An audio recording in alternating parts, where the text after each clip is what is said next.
We hit that one. Okay, guys, this is, I don't know what episode it'll be. Beth McCord. And this is the main show.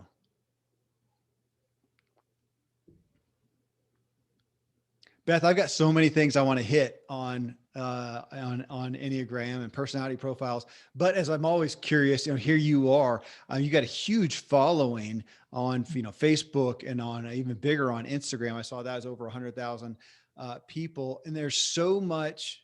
Feels like to me so much more demand for personality profiles, for understanding yourselves, even in the like of or a similarity to genetic testing, these things, Yes. that people want. I mean, do you find that we're in this place of people more and more voraciously want to know themselves, but what's fueling that? Yeah, I mean, absolutely. I think one of the things that's really fueling it is this younger generation really wants authenticity. They want to know what is really going on. They don't want people to put on a facade or persona. And we really grew up, especially our parents' generation, like you kept what's inside, and you put on a front on the outside. Uh-huh. And so the younger the generations get, so I'm kind of in between, that grandparent generation and then there's my generation, and we're getting there. Like we want to understand, but we weren't trained in understanding ourselves. So the Enneagram is pretty fascinating for, let's say the 40s, maybe the 50-year-olds, but it takes a little bit longer for us to dive deep inside. Whereas the younger generation, the 20s and 30s especially, they love this stuff because they're really wanting to understand that authentic side of themselves and who they really are and how they can utilize the best parts of themselves in the world versus trying to fit somewhere where they don't normally fit. And so I think that's probably what you're going to find, because the Enneagram is explaining why you do what you do, not Yeah. what you do. And so this is really getting to the core of your authentic true self. Which I love the why, but you're right. So I am 50, and even in growing up amongst understanding yourselves, and I told you before we started, I've done a lot, so many of the profiles over the years, but the disc profile was the main one. And understanding that, it was still though, you still, okay, either way. I remember at one point going, okay, yeah, so now I know, that's what I am, but I got to go do over this, go Yes. over here and do whatever. I read you've been in this, I think I read somewhere like 17 years or more. What got you into this line of vocation? Yeah. So just to kind of do a quick backstory, Jeff and I got married at age 20, and when you get married at age 20, you don't even know yourself, let alone this Uh-huh. other person. Yeah. And though we were best friends, we had a lot of turbulence, right? In those first few years. And I know a lot of people do, but you can imagine being 20. And we had both of our kids by the age of 25. Jeff went into seminary shortly after that. And so here we are, two kids, 25, 26 years old. We are best friends, and yet we miss each other all the time. And my personality, I just couldn't understand what was going on. Like, why are we bumping into this? I just want peace. I just want to get along. And so I just felt like I was struggling all the time. And the harder I tried to work at making, let's say, myself better, quote unquote better, it almost felt like quicksand. It felt like I was almost sabotaging myself even Yeah. more. And so then that's when some friends introduced us to the Enneagram. And when I started reading up on the Enneagram and realizing, oh, this explains why I think, feel, and behave in particular ways, it gave the clarity that I was really needing for myself personally, but also I could bring clarity to Jeff and say, hey, here's what's going on inside me. And realizing he sees, interprets, and reacts to the world from a very different perspective. Yeah. So you can kind of think of the Enneagram, there's 9 basic personality types. Think of them all being different sunglasses with a different shade of color. So, Jeff, my husband, might be wearing orange and I'm wearing purple. And yet we all think we're seeing the world the same way. And that's why we get frustrated with each other. It's like, why are you doing that? Or why are you thinking that? Why did you say that? Because we wouldn't have done it that way. But they saw it from a totally different perspective and then reacted to that, which then lands on us in our perspective a totally different way. And this dance can go back and forth. So, this clarity that the Enneagram brings on why we think, feel, and behave, it changes everything. It helps us to have compassion for ourselves and others. It helps us to have empathy. It helps us to have understanding and to move towards one another with, understanding and clarity, but also grace and mercy on a totally different trajectory. Well, and you say that how this helps you, because I will admit, I think some of my early days, again, and I'm going to reference the DISC profile as a personality profile because I just Sure. was surrounded by that one. And I mentioned, so my dad, Dan Miller at 48days.com, they're one of the biggest purveyors, I think, of the DISC profile. And my sister, Ashley Logston, his daughter, she runs that. And I know she's really into the Enneagram as Hmm. well. I don't know if they sell it these days, but to me, it feels like it goes, and again, this is my layman's perspective. It goes deeper, goes a little broader in that. But even back then, though, doing some of the profiles, it was to understand myself, and it was to understand, especially in a marital relationship, how to, how to relate to my wife better, and then later on to my kids better. But I was interested in, you talk about the Enneagram type is the first step to uncovering the power of the Enneagram as a tool for becoming your best self. And to me, that goes away, segues away from that. This isn't just about knowing who I am, kind of Right. the old Popeye, I am what I am. And you're Yeah. saying, no, this is how to become your best. So this isn't just about who and what you are. It's Hmm. how to become is it fair to say, a better version of your Yeah. bent? Can we say? Yeah, or like how you've been created to be. Yeah. So think about the Enneagram as your internal GPS. So it is a map of your internal world. And so if you think of like a GPS, let's say you're heading towards your healthiest destination. Okay. So I'm in Nashville, and if I'm trying to head to you to Colorado, the GPS has to know my current location, but it also has to know where you live in Colorado in order to get there. If it sends me to Chicago, no good, right? Right. So the current location is your main Enneagram type. We use all 9 types to varying degrees, but there's one that reigns supreme. And it's the core motivations that are the driving force behind why we think, feel, and behave in particular ways. That's your current location. But your main type has a healthiest destination, what it's like when it is aligned with what's true about you. But often we believe false messages about ourselves or the world. We think we see it right, but we don't. And that's when, like, we're driving on the highway, we start to get distracted, maybe fall asleep at the wheel, or we're texting when we shouldn't, and we start to veer off course. And what's that thing that alerts us? It's that rumble strip on the highway. So the Enneagram is also like a rumble strip. It alerts us once we understand why we do what we do in the Enneagram. It can show us, hey, if you keep going in that trajectory, whether it's your thinking, your feeling, or your reactions to life, it's going to land you into that common pitfall that you've experienced time and time again. So if we understand that and use it as a rumble strip, it alerts us, and then we can make hopefully a better decision to get back on a path, our path that is healthiest. It's not me trying to become another type. It's what does it look like for me, Beth McCord, as a type 9, which is the peaceful mediator? What does it look like for me to be at my healthiest? Not what a type 3's healthiest is, not what a type 8. They're very different people than me. So if I can stay in my lane and focus on my healthiest self, it changes everything. And I bring the best of who I am. But if I don't pay attention, I can derail. And we do it all day, every day, right? Yeah. Like there's these little trip ups that we do time and time again.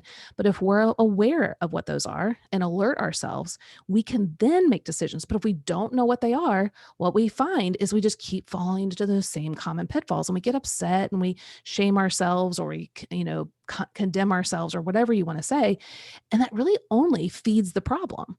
So, what if we saw this system as a wonderful gift to alert us and to help us to get back on course, to recalculate ourselves back on that healthiest path? So, that's really, if you kind of see it in a simplified form, it's that internal GPS that alerts you when you're veering off course and shows you your healthiest path. I want to take another swipe, 10,000 foot view at this from a faith-based, perspective. Mhm. We can all look as Christians, we can all look at, the picture of Jesus and say, okay, here's perfection. We should all be like that. And yet, to boil it down and try to make it black and white, it's impossible, because you're giving equal value to every single type of person. Mhm. And I'm going to assume that in this Enneagram world, in the profile, if I can call it that, uh, world, it's not, there's not a perfection out here. There's not one type better than the other. Of course, we would say that, but I know it's a struggle. We can often, and Mhm. again, back to my, disc days of looking at the Yeah, D was the dominant, and often the leader. And then, here are the others that it seemed like it was hard not to paint that D as kind of a better thing. And everybody else's listen, which is exactly. total crap. We know, but it's hard to do that now, especially when we come in with a spiritual overlay here. Maybe if I could just ask, how do you marry Hmm. the aspect of who we are unto God, his our own grace. You've mentioned that, Yes. grace and compassion for ourselves, and valuing ourselves with a personality profile. Absolutely. Yeah, no, that's a perfect question. And if we take a look just at scripture itself, it talks about how there's the body of Christ. There's the heart, there's the head, there's the foot, the hand. There are different parts that work collectively together for the unification and the glorification, let's say, of the body. But what we would do is the unification, the glorification of God and his, wanting to represent him well. But we Right. don't want the foot to do what the head is supposed to do. And it's the same here. So if we think of 9 basic personality types, they all have been given natural gifts and abilities to represent, to reflect, and to be the image bearer of God. But we don't have all, I mean, we can, like for instance, the type 8 is the protective challenger. They're really those leaders, probably the very type, the D on the disc. But does that mean that they're the best? No, all 9 types are God created and beautiful when they're at their healthiest. And what we say in your Enneagram coach is we're aligned, misaligned, or out of alignment with the truth of the gospel. And when our heart is aligned with the truth of the gospel, that's when we know, believe, and trust who we are in Christ, our identity. And the overflow of our heart, which is Luke 6:45, is that we will reflect him more beautifully, right? But when our heart gets misaligned or out of alignment, that's when we start to do things in our own strength. And we start like, we might know, oh, God's sovereign, but then we start to really control life. And that's when things really start to fall apart. And we start to see consequences in our personal life, our relationship, our work.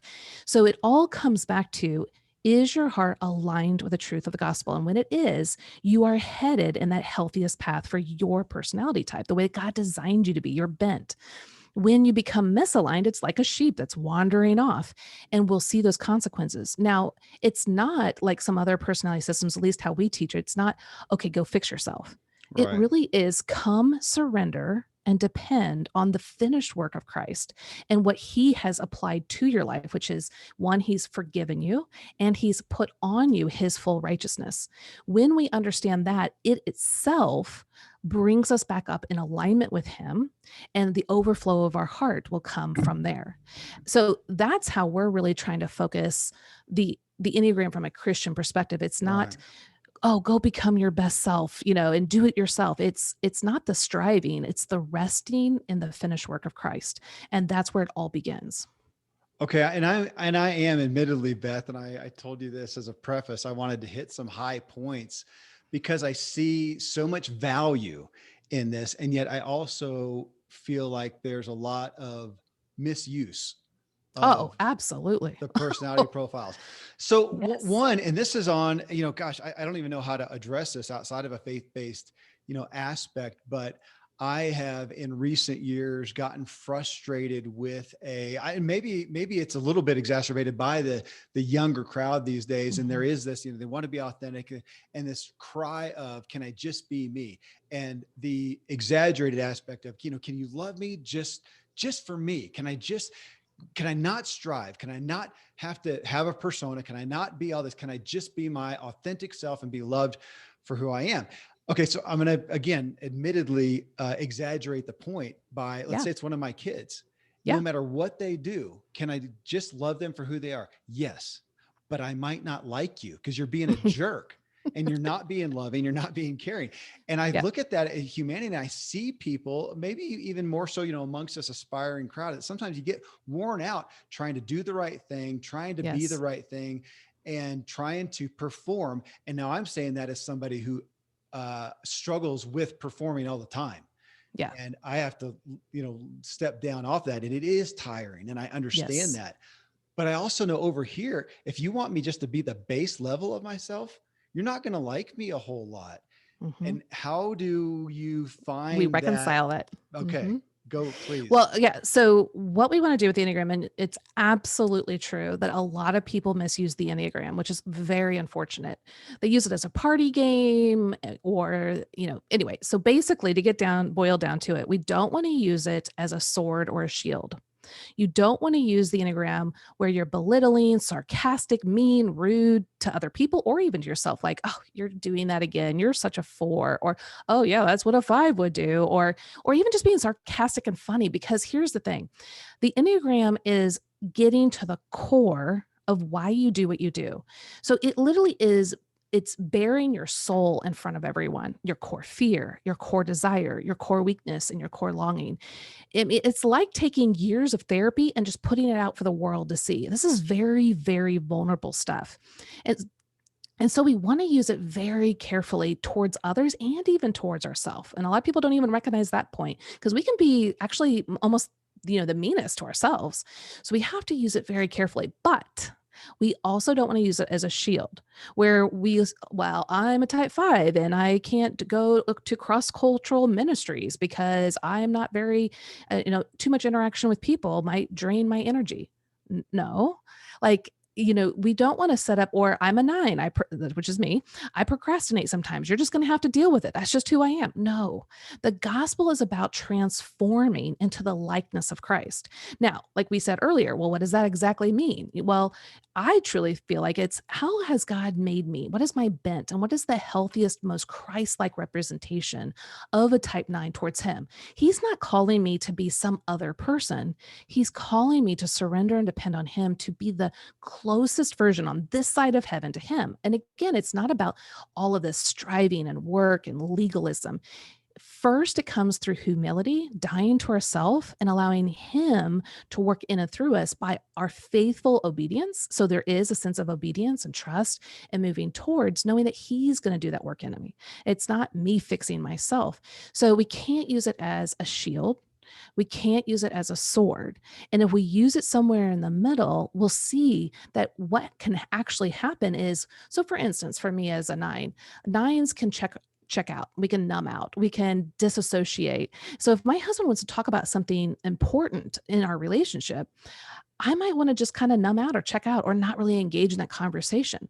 Well, I could easily say, well, that's just who I am. Just deal with it. Or, you're just going to have to go with it. But is that going to bring any sort of reconciliation or growth in our marriage? No, it's actually going to do the opposite. So we can't use it as a crutch or a shield. It's only going to damage ourselves. We have to own our weaknesses. We have to own our defensive strategies. We have to own our false thinking, the lies that we believe, own those and ask Christ to bring a new way of thinking. That's where we renew our mind because growth is always hard. But growth means getting closer to representing a Christ-like image. Well, and even in what you just said right there, what did you say when your husband wants to talk about Yeah, it could something? be like anything intense. I mean, it's the Okay, 9. so Ugh. yeah, in that exactly, and so very, I'm in the same camp as you, and the benefit together then is your husband, in my case, my wife, knowing that okay, we need to talk about this, knowing that it's sensitive for us, and Right. being that it's difficult and being sensitive to us.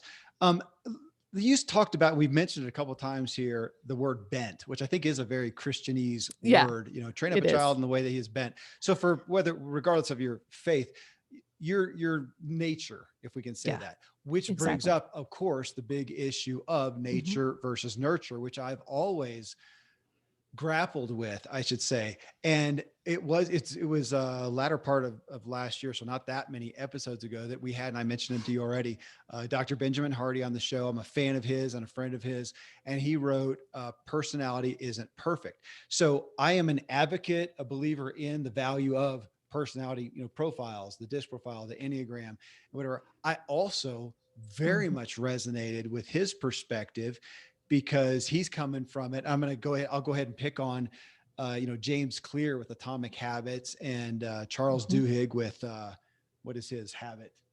The Power of Habit, as well. And what Ben is doing is essence saying that, or making a case for how much of our personality is trained, is Mhm. our daily habits. And I just looked at that, and Beth, you're a mom, and I look at my kids. So I've got 9 kids, but 7, I'm going to go with the biological ones because they're the ones that I've had since birth. So these kids Yes. were birthed out of us. It very much wrecked to some degree how much of a nurture camp I was in. To see Hmm. these kids come out, obviously different genders and different sizes, but to see their innate Yep. bent, Yep. but, or and, let me say and, not but, and as they are now, let's see, my youngest biological guy is 10 and oldest is 25. Hmm. And I also see striking similarities Yes. in some of their behaviors, their values, and what they would cite as their personality style. And I'm going to look at it and go, yeah, guys, come on. You can't all have the same. I mean, how much of that Right. I brainwashed you guys. Yes. Yes. Uh, Yes. and you need to be aware. It's been a big uh, soapbox of mine in recent Yeah. years. Is I can't help but brainwash you guys. I'm so Oh, sorry. absolutely. Yeah. And And that's actually what our parenting book will be about okay, is, and it's not like we're brainwashing because we're the whole point of brainwashing, but as a type 9, I have very particular values that I hold very dear. I think everyone should be kind and peaceable and respectful and listen to everyone, and everyone should have a place at the table because everyone should matter. Well, the type 8, they might think differently. So I want to raise kids as little angels and all these kind people and empathetic and compassionate, accommodating little Beths. But a type 8 might think, no, I want a warrior. I want a child that's going to fight for themselves and mm-hmm. fight for the unjust. And I'm thinking, that never comes to my mind. It doesn't mean that my way is right and their way is wrong. We see parenting from a very different perspective. And how can we bring one, the best parts of who we are, but also where can we own our weaknesses as a parent? So, I over accommodate, I people please. That in some ways can be a healthy thing if it's aligned with the truth and I'm just being flexible and patient and kind with people. But if I'm a doormat, that is not helpful, and that's not training my child in a way that's actually beneficial to me or them. And so and to go back to your point, I totally believe that we are born with our personality perspective. Basically, we're born with a lens on our eyes, and we're seeing and interpreting and reacting to the world based on that temperament, that personality. And as you said, you have 9 children. You know that they all came with a certain energy, a certain perspective, a certain persona that Yeah. they just naturally put out in the world. But my kids, yes, they have a influence of a 9 because their mom is a 9. That doesn't make them a 9, but they have this overlay of the type 9 in their life. And so it's very interesting. If I had raised, the same 2 kids, but I was a type 7, it's going to be a very different overlay Yeah. on their life, but it doesn't make them that personality. But how do you reconcile, use that word a minute ago, reconcile that? Because I have, and again, I'll be candid with this. I embraced a performance mentality as a kid. Mhm. My Yeah. parents did what they did, good, bad, whatever, but I take ownership. I embrace that as my identity, and I wanted people to like me. I don't like conflict. And I Mhm. really embraced it to the point of where I can look now, and even at 50 with all this, awareness, there's somewhere I look and go, there's some pieces where I don't know who I am naturally out of the womb. I had so much, I'm going to call it brainwashing, good and bad, Yep. whatever, but for my parents. And then what I did to myself by back to, Ben Hardy, by the habits that I chose to do every day and the persona that maybe I wanted to achieve, that now here I am seeking this awareness. And there's some aspects to where, gosh, I'm a little fuzzy on who Yeah. am I really. What if I trained myself to be, as opposed to what was I naturally? And I tend to, at this point, just try to really be aware of the well, I guess what you would call misalignment. Where am I Mhm. not at peace with Yeah, myself? There's absolutely. probably something going on there, Kevin. Yeah. Yeah, Go ahead. well, and that goes down to, so we talked before the show was on that you're kind of teetering between type 9 and type 3. And what you described really explains kind of the two of them for different reasons. And again, our personality type hinges on core motivations. There's four of them.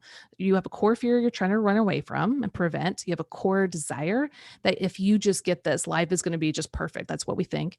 We have a core weakness. This is the passion, the deadly sin, our Achilles heel that's constantly tripping us up. And we have a core longing. This is the message your heart longs to hear. And so what we want to look at is, okay, why did you achieve? Why did you put on a persona? A type 9. So we'll just go with what you've kind of landed on these two types. Yeah. Yeah. A type 9 is going to put on a persona to keep the peace, to go along, to get along, to make others happy. That we're always trying to find a way to make everyone happy or pleased with us. The type 3 is looking for accolades, for it being admired, to have accomplishments, to be seen as having high status and high regard. And so as you can see, they can sound similar, but there's a little bit of difference there. The 9 isn't necessarily wanting attention. They're wanting to kind of almost not completely blend in the background because there's a wide variety of 9s, but we're not looking to be out in the spotlight because in fact, we actually think our presence doesn't matter much. We long to know that our presence matters, but we think, oh, everyone else is more important. Whereas the 3 wants to be seen as the most important, to be seen as the achiever, the accomplisher, the one who got the first place or the gold medal. That is what the 3 believes. You'll love me, you'll value me if I've accomplished and you saw my accomplishments. Whereas the 9 is more about like, are you happy? Did I do good enough? Are you pleased with what I'm doing? Because anything that's disgruntled, tension, discord, that just totally upsets the system of the type 9. Whereas the 3 isn't as concerned with that. They're really concerned. What do you think about them? What is their image? So just even between those two things, what kind of hits you more at the core? They sound, at first sight, it sounds schizophrenic, Yeah. a little bit, but then I can see, I can see the similarities. I mean, I am unhealthfully conflict averse, Yes. and to the point of wondering, why, which maybe Mhm. doesn't matter. No, it does matter, actually. It really does. Because and here's the thing. So as the type 9 doesn't know themselves very well because we have basically taken everyone else's likes, desires, agendas and flooded ourselves out.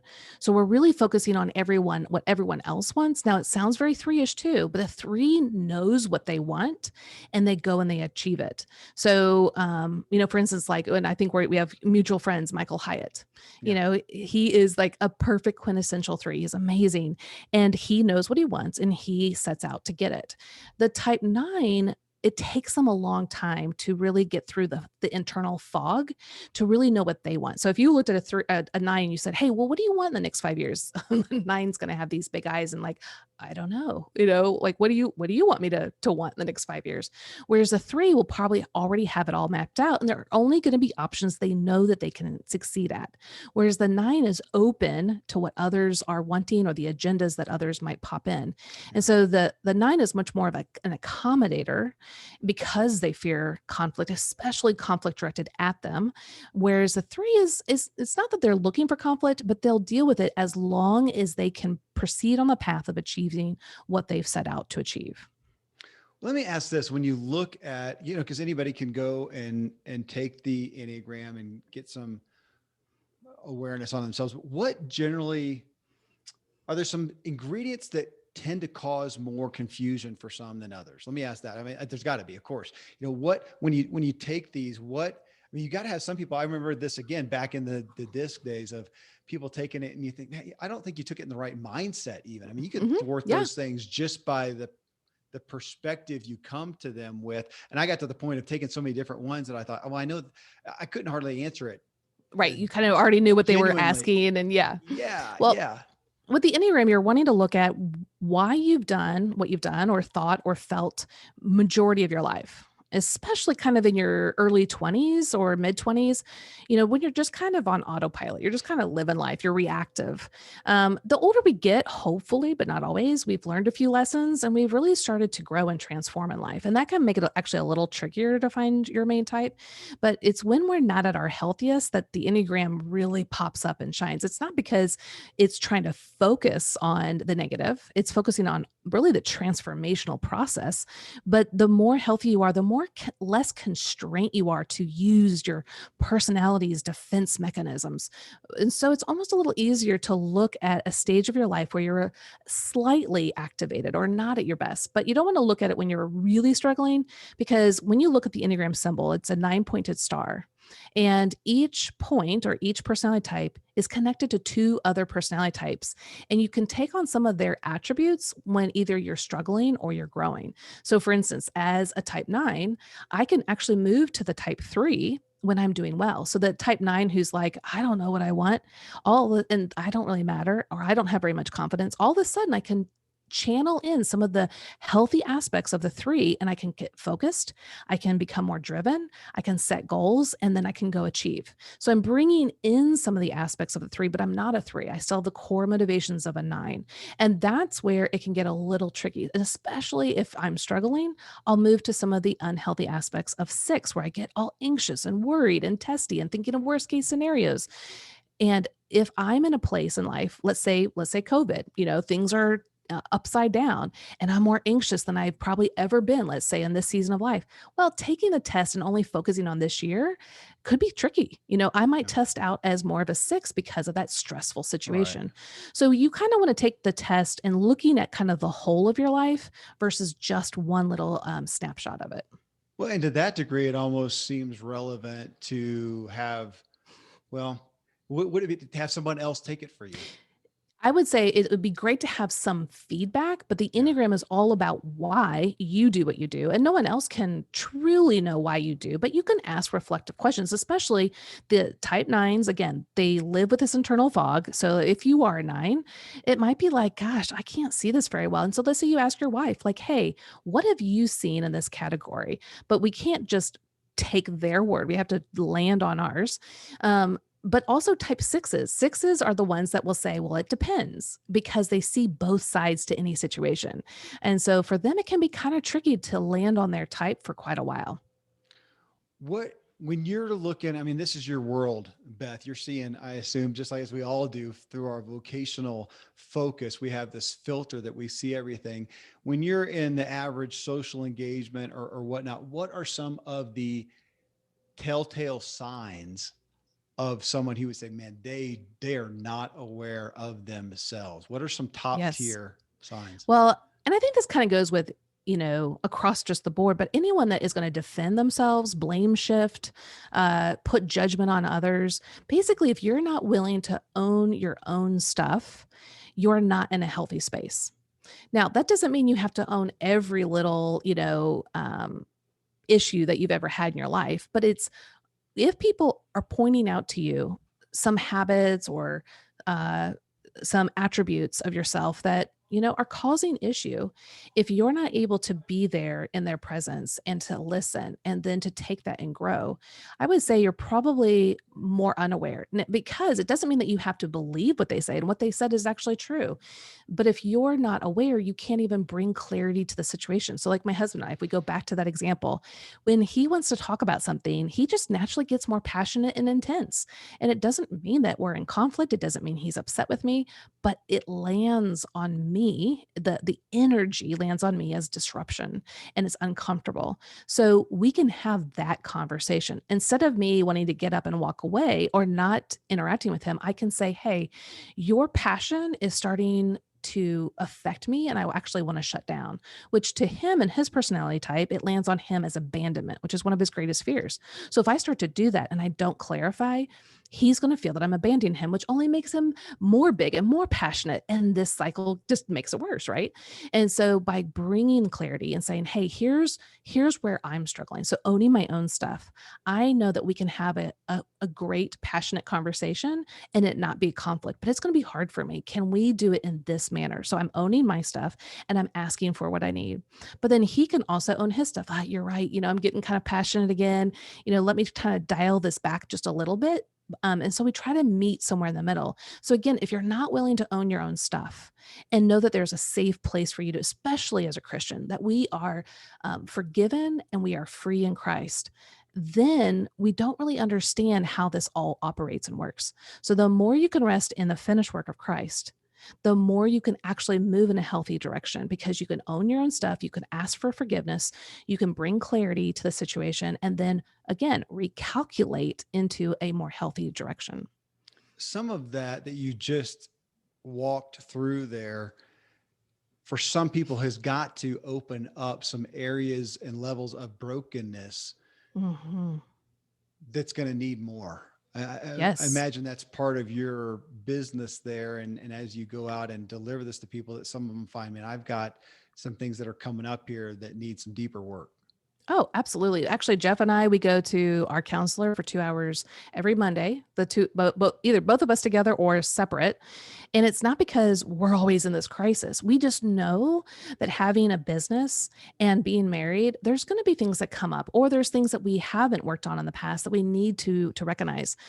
But yes, and what I would say, either coaching is taking someone, from where they're at and helping them to move forward in life. Counseling is taking someone from where they are and looking back and helping to heal any kind of wounds or traumas that have happened. And so with the Enneagram, what you're going to find is that there's false messages that our personality naturally believes. It's like this record player in our mind.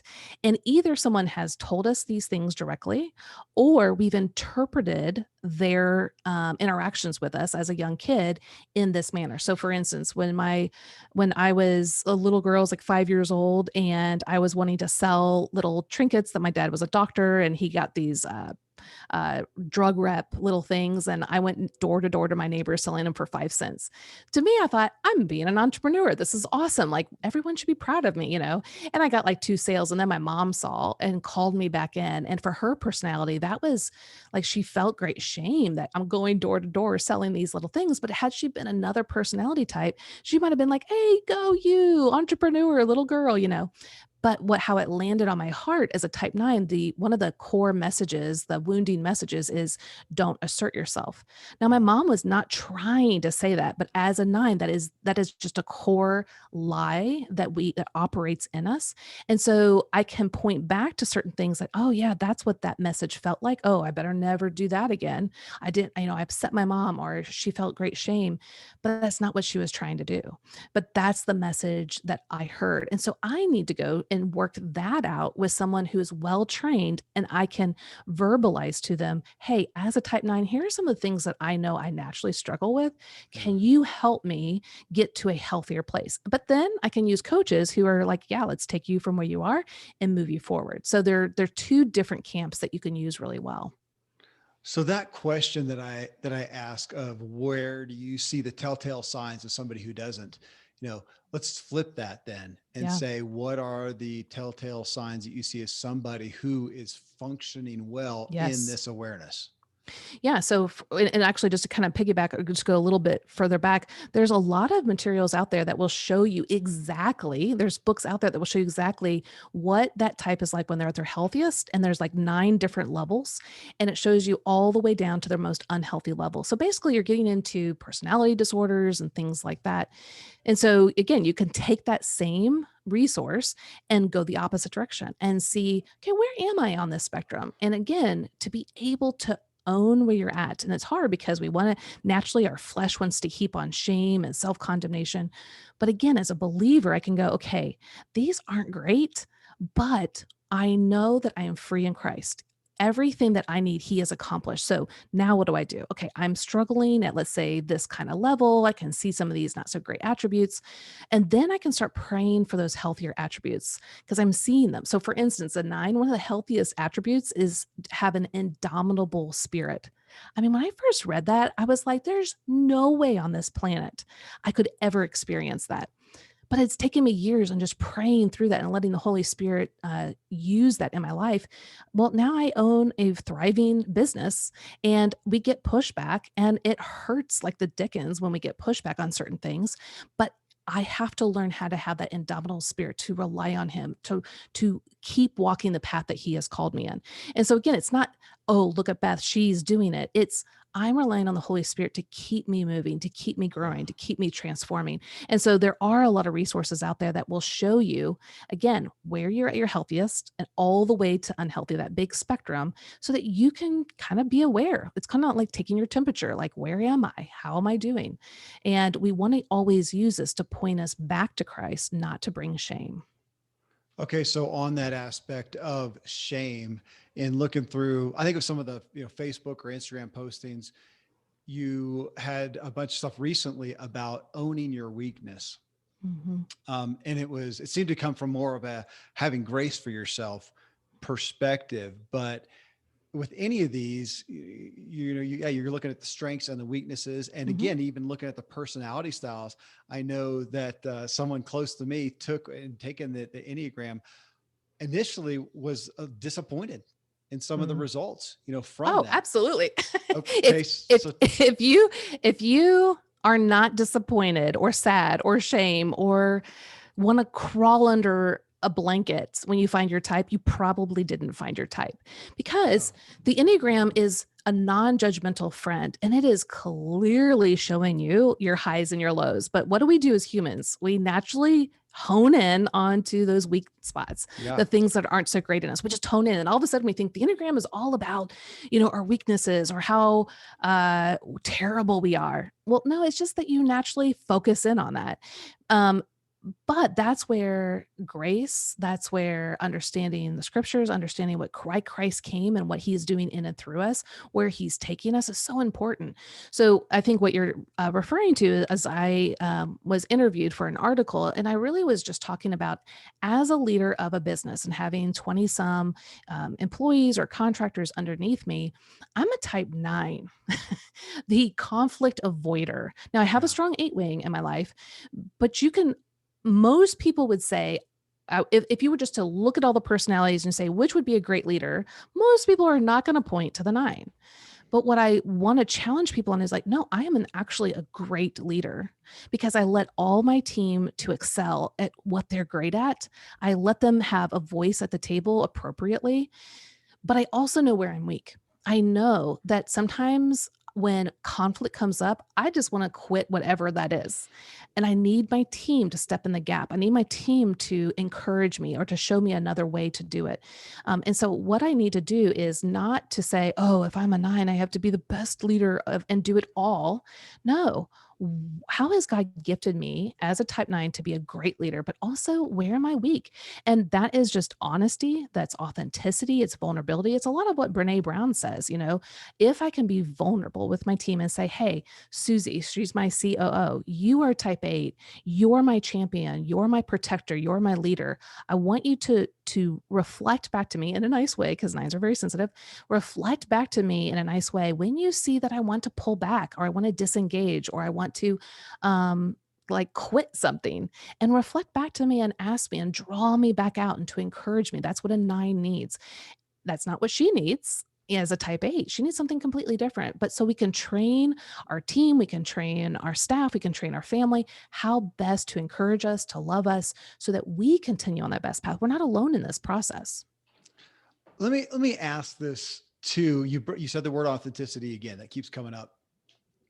Back with the disc profile, I know that in some of the formats that you would take it, you would get this is who you are naturally, how you are Mhm. naturally, and this is your modified. And I saw people go through that, and some of them were very much, I mean, who they are is just who they are. And Yep. that wasn't me. I was pretty modified. And at the time, Yep. again, just an admission, at the time I thought, well, that makes sense to me because, you do need to kind of back to my thing of, love me just the way that I am. Well, I do think that we need to step up to be our best Oh, selves sure. in that way. So is that modified? Is that because the argument is, well, that's not being authentic. And so, No, it's all yourself. Here's a great example. So when we talk about aligned to misaligned and out of alignment, yeah. each personality, so think of that as like a column, so at the very top of the column is the healthy all the way down to the unhealthy. Each personality has this like column of health to unhealth. And at their very healthiest, they're going to look very different than when they're unhealthy. And I'll give a great example with the type 8. So, a type 8, a very healthy, and of course, this is all, not everyone's perfect. And then they're going to have lots of issues and kind of saying, oh, well, this person, they have this issue or that issue. But in general, a healthy 8, they're called the protective challengers. And a lot of people will say, oh, they're like a bulldozer. And I'm like, no, they're a snowplow. Like the snowplows that you have in the Midwest and the North have, these big diesel snowplows. Without them, we would go nowhere. But we need them to be in front of us, not behind us, and not nicking us on the side of the road. So they have to be aware of their strength and their tenacity and their intensity and how they're going to benefit us. So a healthy 8, a snowplow, a great example is Dr. Martin Luther King Jr. He was the snowplow that plowed a path. There was lots of people in the civil rights movement, but he represented the Mhm. person that was taking the brunt force of the opposition, right?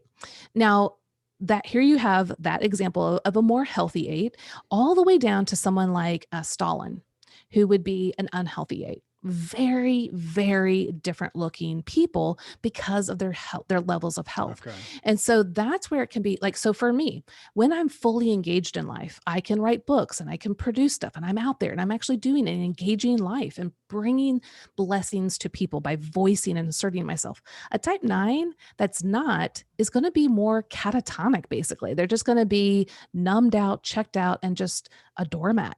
That's a very different person. Even though their core motivations are the exact same, are they doing it from a healthy, aligned part of their heart or a misaligned or out of alignment part of their heart? Interesting. So let's take that being in health aspect and yet like the 8 you talked about in essence, but then put them in different circumstances, even throughout a given Yes. day, that here Yes. they are in health as a spouse. Here they are as a parent, maybe even a parent doing homeschool. Okay. Yes. Here they are in a social group of friends.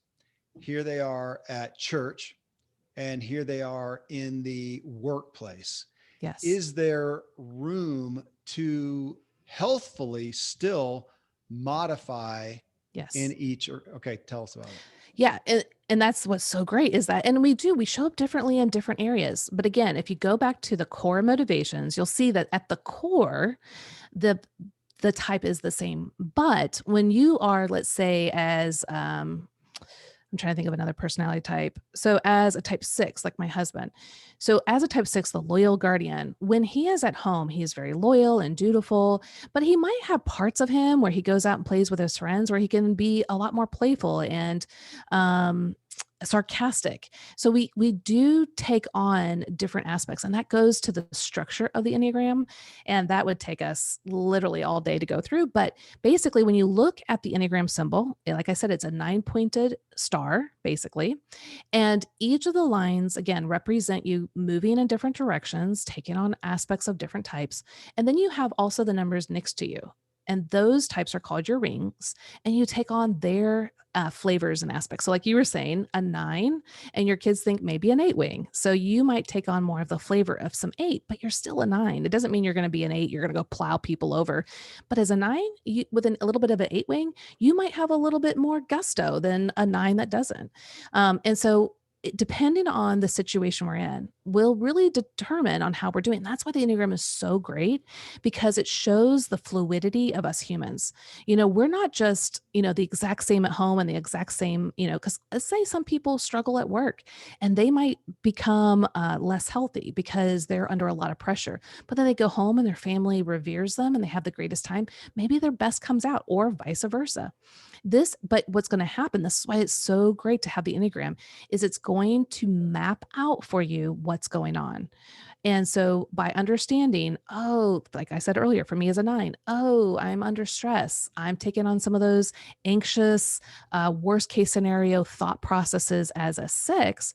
I can see what's going on. So I can also tell my family that when we were late to get to the airport, it was 8 o'clock in the morning. And you used to live here in Franklin. You can imagine trying to get from Franklin to the airport at 8 in the morning. You're running late, bad scenario. So Bad scenario. I'm thinking of all worst case scenarios, all the school zones, et cetera, et cetera. And I'm irritable and anxious and all these things. And my family hadn't done anything wrong. I was actually the one that was late getting up. And so in the middle of the drive and being kind of testy, I just stopped and I realized, oh, I'm kind of operating out of that 6 part that comes up when I'm anxious and worried. I'm not a 6, but it comes up. And so I admitted it. I asked them for forgiveness. I asked them to be patient with me as I probably am still going to be anxious until we get there and get on that plane, but I owned my own stuff. And so in that moment, I was able to see more clearly why my heart was getting misaligned, what was going on, and to admit it. And my family was so much more thankful that I actually could Yeah. see it and own it. And that's what the Enneagram is going to help us to do. It's going to help us to understand with clarity what's going on, but it's up to us in how we actually use that information. Are we going to use it for harm or are we going to use it for good? So we've been talking a lot again about understanding ourselves, knowing ourselves, and being healthy in our styles. In this aspect, I want to, we have so many people in the Ziglar audience who are business owners. So I'm going to say Yes. they're in sales. I like to use the word, influence. They're Yeah. influencers. Leadership, as you know, is one of the most. I'm dumbfounded at how prolific that word is, especially on book titles these days. That I'm kind of struggling with it. But sales, influence, leaders. So as you are, let's land on just the word influence. You are seeking to influence people as a business owner, as a salesperson, whatever. But you're seeking to influence them, for the better, for their benefit, Yeah. in an authentic, integrous way. How talk to us about so it's one thing to know myself, but then Yes. you're giving me, to be able to know, again, that was one of the benefits that I got early on in doing some of the profiles, is to be able to be aware of them and to know that, oh, I'm talking with somebody and I need to shift my style. So Yes. I want you to marry this with that aspect of authenticity. So we got the younger crowd saying, no, you got to be authentic to yourself. Okay, sure. But if you want to influence that person who's very different, if you just talk to them, if you love people like you want to be loved, then you need to Yeah. love them and understand how they want to be loved. It first takes some awareness that they're different. And two, it really bodes well to be pretty fluent as an Yeah. influencer in these styles so you can adjust. But again, you're going to say adjust, not be Right. unauthentic. Exactly. So you can still be your kind of your truer self, like your personality, but like you said, adjust. And it's really actually loving others well. That's what it's really about. So by just saying, oh, this is who I am, I only operate this one way, take it or leave it, that is being selfish. That is not being, Christ like, or even like Paul talked about, being all things to all people. It doesn't mean don't be you. It's okay, what can I offer from myself that is going to benefit someone? And what do I need to adjust so that I can love that person well? Again, like my husband, if he gets all passionate, it only is going to disrupt me. And how can we meet in the middle? And so, what I love with the Enneagram, so like we'll take sales, for instance, and influence. Yeah. The Enneagram can be so powerful. Again, it depends on if our heart is in the right place or the wrong place. But with sales, you can use the Enneagram if you're, let's say, a realtor and Yeah. you've got a couple that comes in. Well, you might be, let's say, a type 3 as a realtor, and you think all your clients care about curb appeal and like the newest, shiniest houses and the rich houses, the rich neighborhoods, and all this stuff. You're going to be wrong. You're going to be dead wrong, and you're going to You really would upset. lose me as a client right there. Yeah. Yes, you're Yeah. gonna, which is a very 3 like thing. And but if that 3 realtor can take a step back and kind of see almost on his desk, there are 9 different glasses with different shades of color and be curious as to what their client is. Now, again, we can't type someone because we don't know why they do what they do, but we can hold some types maybe loosely. But if you know that your client is a 6 and let's say a 4 couple, you're going to bring to their attention different things. The 6 is going to want to make sure everything is safe and secure. They're going to want to know the bones of the house. Is this going to fall apart? The 4 is going to want character. They're going to want to make sure it represents who they are, their creative, unique self. And they're not just going to take a cookie cutter house. They want something that represents them. And if you know that, then you can bring to them a more dialed in version of the sales that they're looking for versus what you think everyone should like. And that's where the Enneagram can be so powerful. So you can take off your lens a little bit. That doesn't mean you're taking them off and you're discarding your own personality. But what you're doing is you're putting someone else's lens, and that's compassion, that's empathy, that's grace, that's mercy, that's understanding, that's being Christ-like. Again, you're not getting rid of yourself. You're actually improving relationships by moving towards others. Okay, I have a couple questions on that. And I did not intend to go down this path from a professional business standpoint, but it's interesting if you are, goodness, let's say you're a high-end interior designer. And I Mhm. mean, high end. Well, first off, I'm never going to be your client. Just as we Right. talked about the shiny thing, I'm not ever going to be your client. Can we by proxy say that they should realize, understand, and be at peace with, they're probably going to, again, by proxy, use that word, attract a certain type of Yep. personality that Yep. they can rest assured in. Okay, Yeah. because if they can, they're going to know that, I mean, we're generally not going to get, the Kevin Millers and the threes and whatever.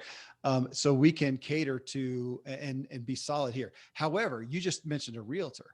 Realtor is going to get everybody. Yep.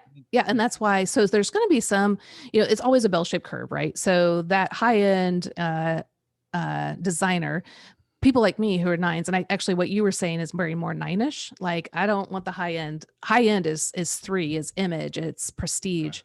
And so, yeah, I mean, I may want a little bit, but I don't want to be flashy. I don't want to be showy. But let's say, if you're a type 9 and you have lots of money, maybe you'll do what is beneficial for you and others, but it's not about showing off. Now, so it's a bell-shaped curve, Well, it's but they're funny. going to, This is literal because I did that. So we have land. We have yeah, lots of land and a really big house. Okay, that's kind of showy, but the house is as utilitarian as you'll ever see in your yes. entire life. It's kind of a notch above a barn. So Right, yeah. exactly. So, and so by understanding how each of the types function, what their desires are, what they're looking for, you can really dial it in. But again, it's going to be helpful to know, is there a group of people that naturally resonate with what you're offering? So for us, we actually have 3 types that make up most of what we do in our Enneagram sphere. We don't know if it's because, so it's nines, twos, and ones. Well, is that because I'm a 9? We don't know. There's more research to be done, but what we see is that those are the 3 types that make up the majority of what we do or who's interested. So why wouldn't we also kind of focus in and make sure those 3 groups are heard and really cared for in a specific way, because it makes up most of our group. So yeah, if you are a high-end designer and you all of a sudden start seeing a lot of 7s and 4s and 3s and a few other types come out of the word works for you. Well, why? What are they coming to you for? So being curious about the why, and then dialing in your gifts and your abilities to make sure that you're giving them exactly what they want versus what you think they want. Okay, so it brings to mind a couple thoughts then. So if you are, let's take the realtor for instance. If you're a realtor, and I would say as a business, consultant, you would be best off to have a specific niche that you do well. You be the high Mhm. end realtor, or you be the low end realtor, or you be the realtor that helps people who want to do VRBOs or flip houses or whatever, Yep. and know that you're going to get more of a certain type of personality that you can cater to. However, if you're the realtor, say you're the new one, you're going to take anything you can. Right. Yeah. You guys probably, I'm going to set this out there and you're probably going to tell me you already have that, because my thought is, okay, I can't necessarily have every single client that comes to my desk do an Enneagram and understand what they are, but I could probably have some type of a personality questionnaire to Mhm. understand what they want. I had a guy, and I'll never forget it, who was pitching me on an investment. He kind of conned me into a lunch and hit me on an investment. If he'd have asked 2 questions, he'd have saved himself $50 for the meal and 2 hours of our time, because I Yes. wasn't even remotely Yes. his target market there. Yes. What can we Well, do is, yeah, go ahead. So we have or one of my close friends, she's a type 1, the moral perfectionist, what's right, what's wrong, ethics, morals, and she's an organizer, professional organizer. And so I just help her develop kind of a form, an Enneagram sheet that helps her to narrow down people's types. Again, unless she's legitimately saying, I want you to figure out your Enneagram type, we can only kind of like get them in maybe a couple of categories. But this has really been helpful for her because a lot of times she wants to pull her hair out as to why is this person not letting go of certain things. And you have to be very careful with that, right? Mm. You don't want to overstep your boundaries, but to understand why is key to what she does. Because if she can understand why and like come through the back door versus straight at it, so much more can happen in her field. So we've kind of set up kind of this template, this assessment that's very loose so that she can kind of gauge where they're coming from and also just to be very mindful and sensitive to what their needs are. But yeah, I totally think that is a very helpful thing. And it could be, as simple as, let's say you're a car salesman, and asking certain questions. So do you want a lot of bling? Do you want this to be high end? Do you want it to shine? Do you just want it to function? What is your goal? And just asking a lot of why questions. What are you here for? What are you thinking? You'll understand them a lot more. Now, again, some people don't know themselves very well. So you just got to realize that. But the more you can understand what's going on inside them, the more you can actually cater to them and excel, whether it's in your sales and your leadership. So for instance, my type 8 COO, I know that she has my back. And if she ever does something that let's say it were to feel that it came across to me differently, I know that at the core of who she is, because I know her personality well, that she is trying her best to protect me and to be the leader for me. So if I were to say, hey, when this happened, I know that your intentions were to protect me, to have my back. So I'm reaffirming what her good intentions are as a person, and then I can say, but it actually kind of landed on me in this other way. Can we talk about that? And so it just helps the other person to realize, oh, you see me, you know me, you're trying to Yeah. bridge this gap. And that's where, instead of me going, what in the world? Why did you do that? And seeing it only from my angle, I'm trying to bring her towards me so that we can have that better conversation. It's the same thing you can do with sales as well. Okay. Yeah, you mentioned sales. I'm thinking about marketing. I had a client a long time ago. He's a high-end financial advisor. He was asking, how am I going to stand out amongst Mm. this financial services business? And I said, man, let's don't even go there. There's so much noise and so much competition. Let's figure out, where are your people? Yeah. Are they at the country club? Are they at the Porsche dealership? Are they buying investment properties? Let's go find those places and try to connect with them. So back to your friend who is an organizer, same thing. If she understands the personality types and the Enneagram, she should know where to find more of her Hmm. demographic. And because I'm never going to hire an organizer, it's not that important, to me. So don't market to me. And where am I? Maybe this is a big, big leap, but I do mountain bike races. We got people over here. They're risk takers. They're over Yeah. here. It's kind of generally more of a wild bunch. Don't go market to those guys. Maybe go market over here to Yes. the, miniature airplane crowd who's really into detail and Hmm. perfectionism, that in understanding the personality styles and the propensities should help us all with more effective, you said, sales marketing. Yeah. Well, and also to dial in with who you are. So, for instance, if so, her being a type 1 personality, she wants things, just so. She wants minimalize things. Why have uh, 50 forks when you only need 12? Well, her client might be like, don't get rid of any of those 50 forks, Yeah. and that is going to drain her. And it's Mm. not that, again, there's sometimes we got to take whatever clients we can get, so we're not talking about Right. just at that point. We're talking Survival. about when you Right. can filter it and dial it in. You want to let people know what your services are about and letting them know what you're going to do so that they upfront know, hey, my gift and my expertise is taking when you have 50 forks, getting it down to 12. Is that something that you're interested in? And if they're like, I don't want you to touch anything, like you can't get rid of anything, you just Yeah. can move things around the house, that may not be the ideal client for her. Now, there might be other types that are professional organizers that they love to work with those people that struggle to get rid of things and to make the most out of the space they have with what they will keep, like what they won't get rid of. Yeah. And that's someone else's niche. So again, it's also understanding you and your strengths and what you do best in and how you can then market to people that will come in alignment to you. For instance, you're not going to find me on Instagram or on TikTok or anything doing a lot of sarcasm and crazy and funny. That's not my personality. If you're looking for that Enneagram party game, then you need to go find some other platform because that's not who I am. So if we can be, in a sense, authentic to who we are, we're going to draw people. Actually, I forgot who said this, but it's like whatever you hook them on is what they stay on.